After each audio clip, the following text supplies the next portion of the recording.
Magandang umaga po mga ka-farmers. Nandito po ngayon sa Barangay Burabod, Pamplona, Camarines Sur. Ito na po yung resulta na pagtatanim ng citronella dito sa palayan ni Joe Narding Imperial. Ito po ay lahat po ito makikita ninyo, yung mga green na yan. Yun po ay lahat na po yan ay citronella. Bali ngayon pa lang po ito ay gumanda, lumago yung citronella dahil ito ay naitanim March, kaumpisa ng summer. Ito po makikita po ninyo, kahit po siya nagtanim ng March ay kulang yung mortality na natuyo sa pagtaniman. Ngayon po ay nagsisimula na mag-ulan. Ngayon po ay plano dito na palitan yung mga hindi tumubo.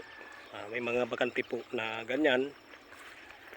Papalitan po para wala pong mga bakanting area.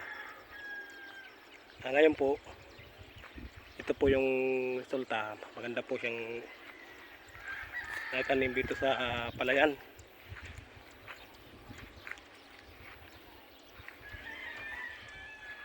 Ito po palang anong ito, umahan, ay may sukat po ito ng 1 hektarya.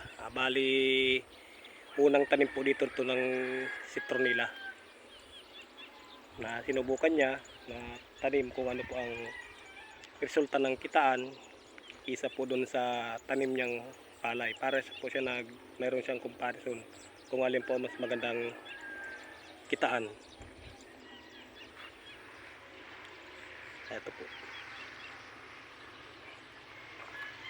Ayan pong sakyan namin. Tabing kalsada po siya.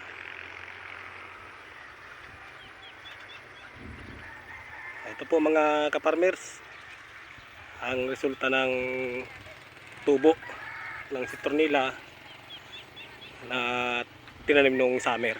Ngayon gumanda na po siya, nag-green na dahil nagsimula na pong mag-ulan. Ayun lang po mga ka-farmers, isang magandang umaga po sa inyong lahat.